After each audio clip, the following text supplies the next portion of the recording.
তাই এটা এখন হাতে রাখছে না, স্ল্যাপের উপর রেখে দিয়ে চলে যা।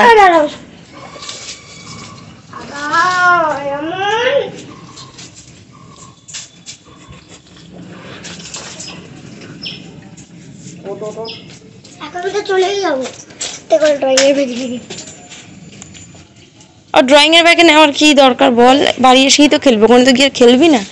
এনে ব্যাগটা কাঁধে নিয়ে নে, আমি নিচ থেকে ডাকবো না, আজকে উপরেই যাবো, ঠিক আছে? টাটা, ভালো করে করবি কিন্তু। বাবাকে ধর, ওই ব্যাগ সামলাতে গিয়ে তুই পড়ে যাস না। খেয়াল রেখো ব্যাগটা ঝুলে পড়ে না যায়। Bye bye.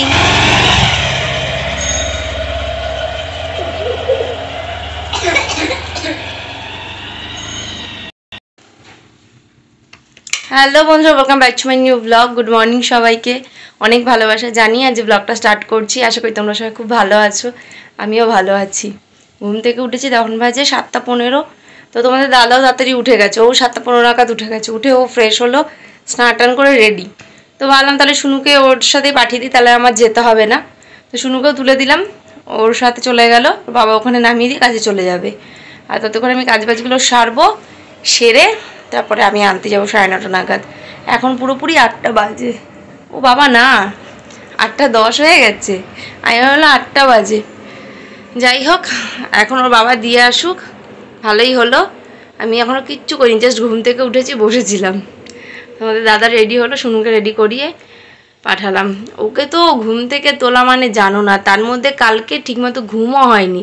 আমাদের এখানে হট করে কারেন্ট চলে গেছে, যেই শুতে এসেছি তখন কটা বাজে, 12:30 বাজে, কারেন্ট চলে গেছে। এসছে 3টে নাগাদ, এবার ঘুমই হচ্ছে না। তার মধ্যে শুনু আমার পাশে শুয়েছে, ও গরমে খালি এপাশ ওপাশ করছে, ওকে হাওয়া করেই যাচ্ছে কন্টিনিউ। সে ঘুমিয়েছে অনেক রাত করে, তার মধ্যে 2বার ঘুম থেকে উঠতে হয়েছে। শুনু শোয়া মানে আমার পাশে শাস্তি। পাখা চলছে ঠান্ডা, গায়ের কাঁথা খালি লাথি মেরে ফেলে দিচ্ছে, ওটা বারবার তুলে দিচ্ছি, প্লাস শুধু এপাশ আর ওপাশ করছে আর শুধু লাথি মেরে যাচ্ছে। মানে ওর শোয়া ভীষণ বাজে, ভীষণ বাজে। তো কালকে রাত্রে আমার ঠিক করে এক ফোঁটাও ঘুম হয়নি।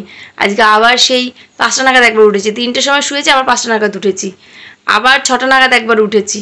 মানে কি বলবো, বিড়ি কিচ্ছিরি ব্যাপার, ঘুমই হয়নি কালকে রাত্রে ঠিকঠাক মতো। তো আজকে বেশি লেট করবো না রান্নাবান্না করতে, এখন ফ্রেশ হবো, বাসি কাজটা সারবো। বাসন একদমই কম, কারণ তোমাদের দাদা খাচ্ছে না, রাত্রে সেরকম বাসন বেরোচ্ছে না, শুধু ওই যেটুকুর ভেতরে ভাত করি ওই হাঁড়িটার একটা থালা, ব্যাস, আর কিচ্ছু না। তখন ঘরটা ঝাড় দিয়ে বিছানাটা গুছিয়ে আগে বাসন কটা মাজবো, মেজে ভাতটা বসাবো না, কিন্তু ভাবছি যে যতটা পারি তরকারি করে রাখি, শুনুকে নিয়ে আসার পরে ভাতটা বসাবো। আর সকাল সকাল ভাত করলে তো জল ছেড়ে দেয়, ওই জন্য ভাতটা লেটেই করবো। আর ঠান্ডা হয়ে গেলে ভাত ভালো লাগে না দুপুরবেলা, একটু গরম গরম থাকবে লেট করে বসালে। তো আজকে ইচ্ছা আছে, যেহেতু ঘুমটা ঠিকঠাক হয়নি, যেটা তাড়াতাড়ি রান্নাবান্না সেরে একটু রেস্ট নেবো দুপুরবেলা। বিকেলে তো শুনুন নাচ আছে, দেখা যাক কতদূর কী হয়। আমি তো যেটা ভাবি তার উল্টো হয়, আমার ভাবনাটাই পুরোটাই উল্টো হয়ে যায়। দেখা যাক কীভাবে সারাটা দিন কাটে। তো ভিডিওটাকে স্কিপ করো না, পুরোটা দেখতে থেকো আর আমার সাথে থেকো। সব কাজবাজ হয়ে গেছে, বিছানাটা গোছালাম, বাসন মাজলাম, ঘর ঝাড় দিলাম, সবজি কিছুটা কেটেছি, আমড়াটা কেটে রাখলাম। তো এখন যাবো শুনুকে নিতে, 9:30 বেজে গেছে। আমাদের চলে গেছে আমাদের কারেন্টটা। এখন চাই ওকে নিয়ে আসি, ওকে টিফিন খাইয়ে পড়তে বসিয়ে তারপর ঝাপাঝাপ রান্না বসিয়ে দেবো। আজকে একদম লেট করবো না, আমার এখনই ঘুম পাচ্ছে, তাড়াতাড়ি রান্নাটা বসিয়ে দেবো আজকে। চলে এসেছি বাড়ি, আমি চা করলাম, শুনুন টিফিন হয়ে গেছে, আমি তো চা বিস্কুট খাচ্ছি, খেয়ে দেবো, রান্না বসাবো। বইটা বের করে নেই, আন্টি এক্ষুনি ঢুকে যাবে, 5 মিনিটও বাকি নেই, 35 হয়ে গেছে, 10টা। কথা বলতে বলতে চা করলাম, চাই চিনি দিতেই ভুলে গেছি, চিনি ছাড়া চা করেছি আজকে, আবার চিনি দিয়ে গোলালাম, চামচ দিয়ে চা খাচ্ছি। কারেন্টটাও সেই তো গেছে, এখনো আসার নাম নেই, কখন আসবে কে জানে। কারেন্টটা বহুত জ্বালাচ্ছে কালকে রাত থেকে, কালকে রাত্রে সেই গেল 12:30 একটা নাগাদ, এসছে 3টে 3:30 নাগাদ, এখনো গেছে। সে কখন গেছে বলতো, 9টা নাগাদ গেছে, এখন 10:30 বাজে, 1.5 ঘন্টা হয়ে গেল। রান্না কমপ্লিট হয়ে গেছে, এই যে সয়াবিন আলুর তরকারিটা করছি, এটা একটুখানি জল দিয়ে ফোটাবো, ব্যাস, এটা করলেই হয়ে যাবে, সব রান্না কমপ্লিট। 12:30 মতো বাজে, হয়ে গেছে। শুনো আন্টি ওই জাস্ট পড়িয়ে গেল। আজকে হয়ে গেছে তাড়াতাড়ি কাজবাজ। এখন 2:15 মতো বাজে। পুজো টুজো সব দেওয়া কমপ্লিট। এখন খাবো ভাত। ভাতটা খেয়ে একটু রেস্ট নেব। শুনো ঠাম্মার ঘরে খাবে, ও বললো এই ঘরে খাবে না। একটু সোয়াবিন দিয়ে দিয়েছি, বললো আমি ওই ঘরে খাবো। নিরামিষ তো ঢুকছে না, তো আমি একাই খাবো। খেয়ে দিয়ে একটু রেস্ট নেবো, ঘুমাবো না। কেন বলো তো, ঘুমোলে না আর উঠতে ইচ্ছা করে না। 5টার মধ্যে বেরোতে হবে, কম করে 4:30 উঠতে হবে। ওই খেয়ে উঠতে উঠতে 3টে বেজে যাবে। ওই তারপরে আর ঘুমোলে ঘুম ভাঙবে না। ওই বসে একটু এডিট টেডিট করবো, ফোন টোন সব যা পোস্ট করার করে রাখবো, ব্যাস। তারপরে বেরিয়ে যাবো। তোমাদের একটা জিনিস দেখাই, দাঁড়াও। আগের দিন বলতে কালকে রাখলাম, কালকে দেখানো হয়নি। জামাটা দেখিয়েছি, বাট এগুলো দেখাতে ভুলে গেছি। এই যে এই চেনটা রেখেছি আমার জন্য। লকেটটা দেখো একদম সিম্পলি, একটুখানি বোঝা যাবে কিনা জানি না। এই যে ছোট্ট একটুখানি, এই ছোট একটা চেন রেখেছি। এটা সোনার চেনটা তো সবসময় পরে বেরোনো যায় না রাস্তাঘাটে পুজোর মধ্যে, অনেক সময় না শাড়ির সাথে একটু একটা সিম্পল এরকম চেন পরলে ভালো লাগে। তো ওই জন্য এই চেনটা রাখলাম, যাতে শাড়ির সাথে পরতে টরতে পারি। আর মার জন্য আমার পছন্দ হয়েছিল একটা বালা, বাট ওটা সাইজ পাইনি, তো এই বালাটা রেখেছি। এগুলো বালা ঠিক বলে না, এগুলো যেন কী বলে বাউটির মতো। আমি চেয়েছিলাম ওই বালা টাইপের মুখ বাঁধানো, কিন্তু ওটা সাইজটা পেলাম না। বললাম দেখি নিয়ে যাব, যদি মার পছন্দ রাখবে, নাহলে কদিন যদি সাইজ আনে একটা মার জন্য রাখবো। আমি যদি কিনে না দিই ওনারা পড়া হবে না। আমার বিয়ের পর থেকে উনি কোনো দিনও এসব জিনিস কেনে না, ওই আমি কিনে দিই ওইটাই পরে। তো আমি যদি না দিই ওনার কিচ্ছু হবে না। তো ওই জন্য প্রত্যেক বছর চেষ্টা করি চুড়ি টিপ নেল পালিশ ক্লিপ এগুলো আমি কিনে দিই, নাহলে উনি নিজের জন্য কোনো দিনই কেনে না। যখন বয়স ছিল তখনই কেনেনি। আমরা যখন ছোটো ছিলাম আমি মাকে কোনোদিন সাজতে দেখিনি। আমার মা খুব একটা ওই সাজা গোজা পছন্দ করে না, কোনো দিন আমার মা সাজতো না। তো এই চুড়িটা অন্তত লাগে একটুখানি, গলার চেন উনি পরতে পারে না, ওর র্যাশ বেরিয়ে যায়, ওই জন্য চেন কিনে দিই না সেরকম, চুড়িটা একটু দিই। তো দেখি একটু ক্লিপগুলো কিনে নিয়ে আসবো মার জন্য। সাইড ক্লিপ এসব মার লাগে, তো সাইড ক্লিপটা চুল বাঁধতে অনেক সময় লাগে, তখন খুঁজে পায় না। তো ওই ক্লিপটাই আনতে যাব, দেখি আজকে যাব নিয়ে আসবো। টিপ কিনে দিয়েছিলাম আগের বছর, টিপ পরেনি। ভাই টিপ পরতে দেয় না, বলে কি তুমি সিঁদুরের টিপ পরো, ওটাই ভালো, টিপ পরতে হবে না। ওই জন্য মা টিপ পরে না, ওই সিঁদুরের টিপই পরে। তাই টিপ কিনে দিয়ে লাভ নেই, একটা নেল পালিশ কিনে দেবো। পাগুলো সাদা হয়ে থাকে তো, মাঝে মধ্যে বলে যে একটা নেল পালিশ আনিস, তো নেল পালিশ কেনাও হয় না আর পরাও হয় না। ওই জন্য একটা নেল পালিশ নিয়ে যাবো। আর আমি তো লাল সচরাচর পরি না, আর মা লাল ছাড়া কিছু পরে না, ওই জন্য একটা লাল নেল পালিশ ক্লিপ এসব নিয়ে আসবো আজকে। ঠাকুর বাড়িটা তুলে খেয়ে দিয়ে নিই। আজকের মেনু এই যে সর্ষে বাটা দিয়ে পটল, সয়াবিন, আর এই যে আমড়ার টক, ব্যাস। এই হচ্ছে শনিবারের মেনু। আর তার সাথে একটা গন্ধরাজ লেবু কেটেছি, সয়াবিন দিয়ে গন্ধরাজ লেবু দিয়ে খাবো। আমার লেবু দিয়ে ভাত খেতে খুব ভালো লাগে, পছন্দ করি আমি। রেডি হয়ে গেছি, এখন বাজে 5:10, কিন্তু বাইরের ওয়েদারটা দেখলে মনে হবে যেন 8টা বাজে।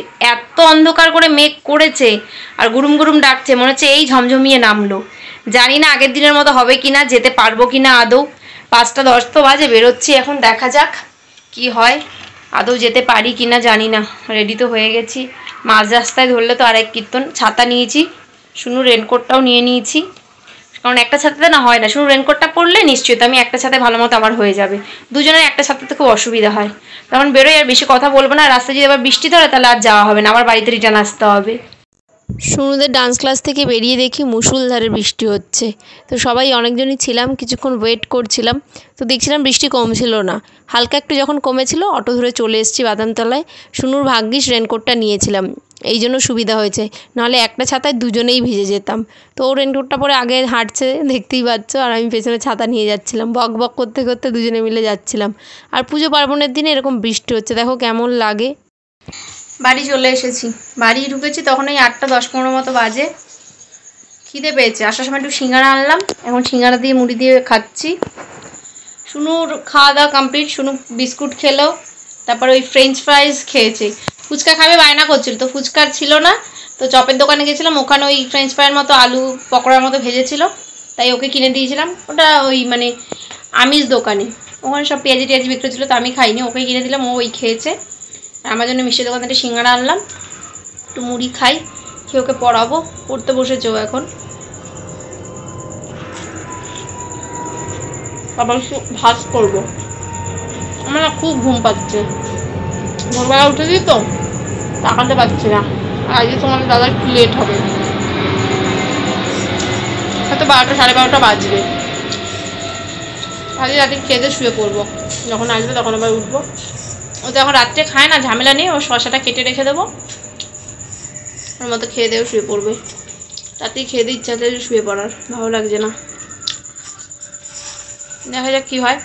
হাতের লেখা শুনতে হবে, কিন্তু হাতের লেখা খুব বাজে হচ্ছে, উঠে বসে লেখ। ভাত আছে অনেকটাই, দেখি যদি ভাত লাগে করবো, আর যদি না লাগে করবো না, মনে হয় লাগবে না যেটুকু আছে। এখন মুড়ি খাচ্ছি তো, এখন প্রায় 15টা বাজে, এখন খাচ্ছি মুড়ি, যা আছে হয়তো মাছের হয়ে যাবে। চোখে বিভৎস ঘুম, তাকাতে পারছি না। 12:30 বেজে গেছে, তোমাদের দাদা ফোন করে বললো যে লেট হবে, এখনও ফোন করলাম, বলছে আরও 1 ঘন্টা কি আধ ঘন্টা লাগবে। আমি আর পারছি না। শুনুকে পড়াতে পড়াতে খাইয়ে দিয়েছিলাম, 10:30টার মধ্যে খাওয়া দাওয়া কমপ্লিট হয়ে গেছিলো।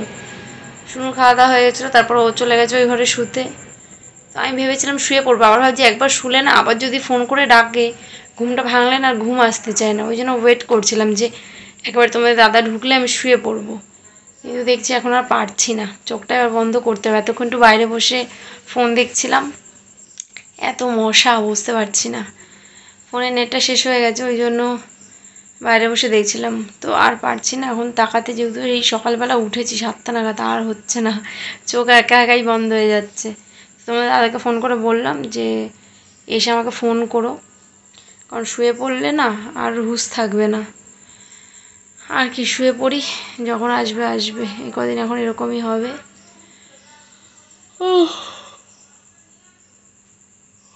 আর পারছি না। শুনুকে খাইয়ে দাইয়ে ওর বই খাতা সব গোছানো টোছানোর পর আমি খেয়ে নিয়েছিলাম, আর লেট করিনি। আমার 11টার মধ্যে খাওয়া দাওয়া সব কমপ্লিট হয়ে গেছিলো। এবার শুনু ওই ঘরে শুতে চলে গেছিলো, আমি ফোন টোন দেখছিলাম। তো আজ ভিডিওটা এখানেই শেষ করছি, দেখাবে নতুন একটা ব্লগের সাথে। ততক্ষণ সবাই সুস্থ থেকো, ভালো থেকো, আর আমার সাথে থেকো। Tata, good night.